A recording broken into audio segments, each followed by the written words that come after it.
Want to know why your hair is not growing?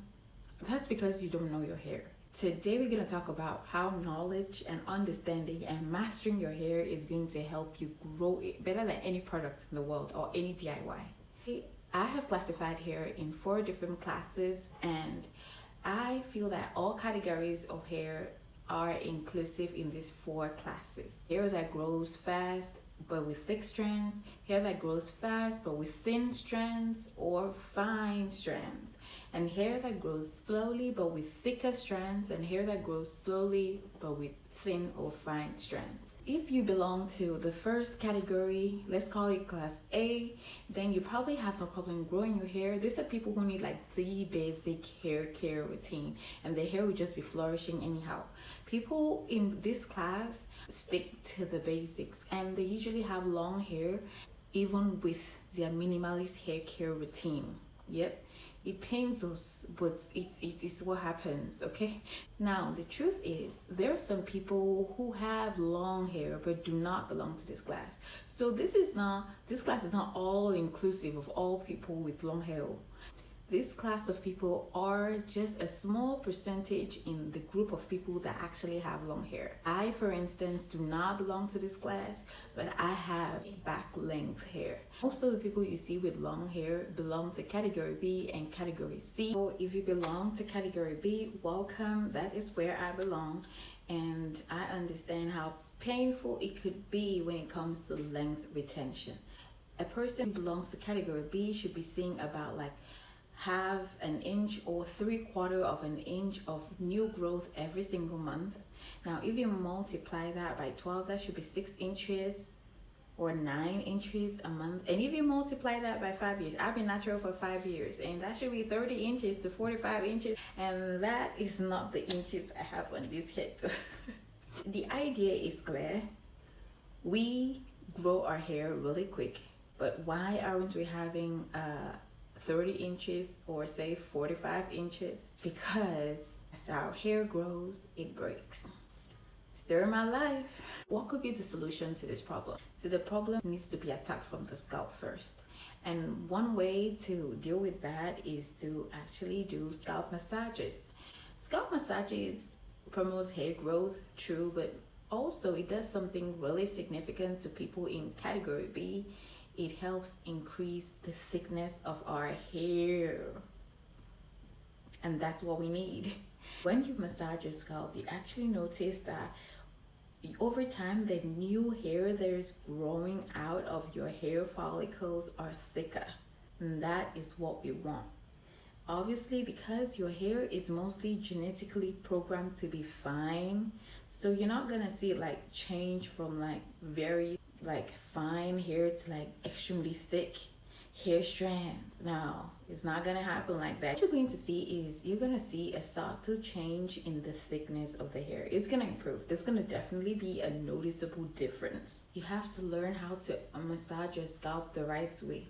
You cannot just be rubbing your hands on your head and feel like that is massage. You have to go learn. In fact, I'm going to insert a clip of the proper way to massage your scalp. This is the wrong way, and this is the right way.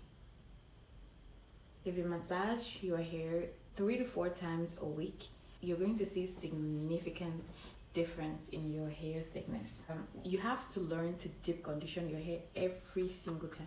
In fact, I always tell people like you don't even need to wash your hair before you deep condition it. If you feel like your scalp is not dirty, say you've washed it like say 4 days ago, but your hair strands actually feel dry, you cannot be playing with dry strands or fine hair and dryness. There's no set rules on that, like you have to wash your hair before you deep condition.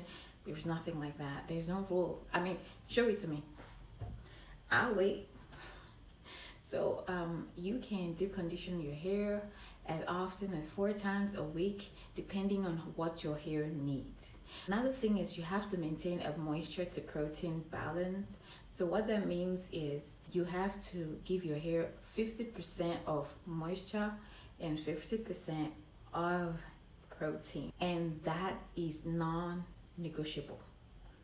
It is not something you can afford to not do, because your hair needs protein as much as it needs moisture. In fact, the balance in itself is what just protects fine or thin hair. The thing is, your hair needs protein because you need it to be stronger.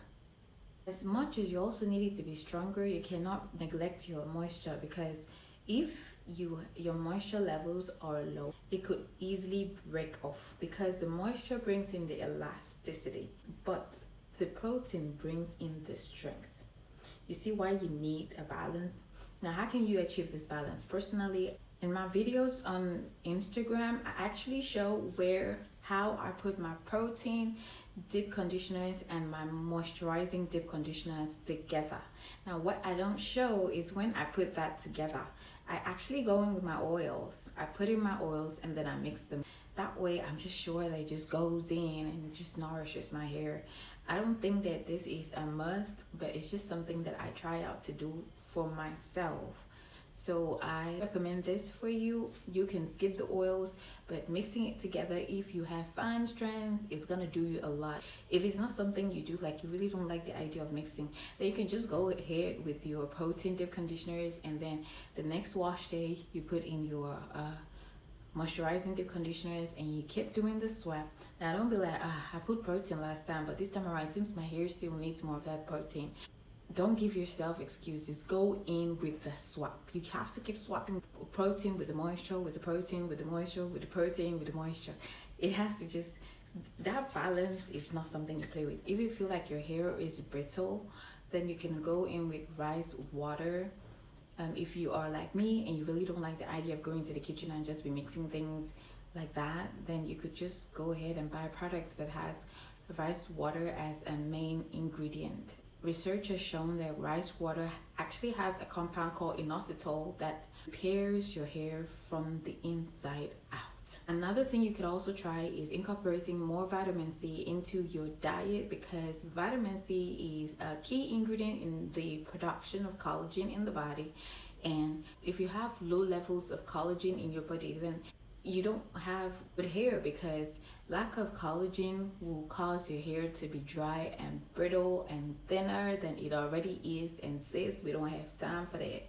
How would you know you belong to category C? I think that's pretty obvious, seeing as you would know if you protective style your hair within a month and you come back and it's about, say, 1/4 of an inch every month. That's the average. Obviously, it could be a little less, it could be more. Then you know you belong to this category if you have thicker strands. People in this category are people who retain length the most, but they do have a problem with growing the hair from their head. Once the hair actually grows out, it stays. What is the solution for this? These are the people that need to grow oils you're seeing in the market. Just go and claim all of them. Oils like amla oils, rosemary oils. Just use them and massage your scalp. Yes, obviously massaging the scalp increases growth rate. Another thing you could do is incorporate protein into your diet.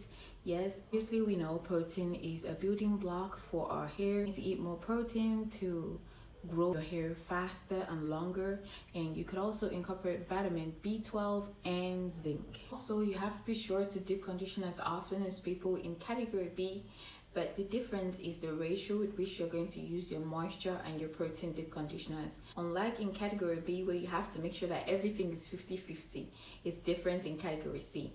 Well, you have to still make sure you use your protein and moisture deep conditioners, but you have to make sure that you use more moisturizing deep conditioners than your protein deep conditioners, because your hair is already thick. Now, if you err on the side of more protein, your hair is going to be stronger and harder and less manageable. But if you use more of the moisturizing deep conditioners, your hair is going to be more malleable and easy to style. And it's going to make sure that your hair is more elastic. So I don't know if I'm making any sense, but yeah, really definitely err on the side of moisture, and don't be afraid of hydro fatigue. Literally, I don't ever see that word in any research ever. Use as much moisture mask as you want to in this life. You are good to go. If you belong to category D, then I understand how that must hurt. But if you incorporate the tips for category B and category C, thinning or fine hair, and in hair growth itself, then your hair is going to flourish. Definitely do not go all in at once. The idea of this video is help people know where to put their efforts. If you go in with everything at once, then you don't have a chance to master something. But if you start with, say, thickening your hair strands itself, then that's not going to be an issue. Then you're going to learn to master that part of your hair care routine, and then when you start seeing those results, it's going to really help you boost your confidence in the fact that you can actually grow your hair. And nothing breeds success or more success than success. So I recommend you start with one part and then you can go in with the other. Now, what if your hair belongs to category A? You have thick strands and your hair actually grows really fast and you don't have long and healthy hair. I really don't know what to say, because that means that your hair care practice must be terrible. I'm not trying to throw shades at you, but you really want to at least have the basic hair care routine down pat and no excuses. Don't say I'm gonna just throw myself into the shower and just shampoo and just go braid my hair or protective style my hair. Then you're going to just your hair is going to pay for it at the end of the day. That's just all I can tell you. So the question now is, why is this knowledge that you've been watching in this entire video important? Now imagine if you belong to category C, then you'll just be stressing yourself and protective styling, that's what everybody talks about, and you are not really focusing on your scalp. Or maybe you are putting a lot of focus on your scalp and you belong to category B, and that has not been the problem. You'll be like, okay, I can fix that if I make sure I protective style, or I take care of my length retention, hair care habits, and then I try to grow my hair like from the scalp, then I think I'm good. Like, I don't even need all this lecture. Really, the truth is this: if you want to master your hair, you have to learn one thing first. It's like having an entire house and it is leaking at the roof. If you want to fix the issue with the house, what you do is you go ahead and then fix the leaking roof. But you know what?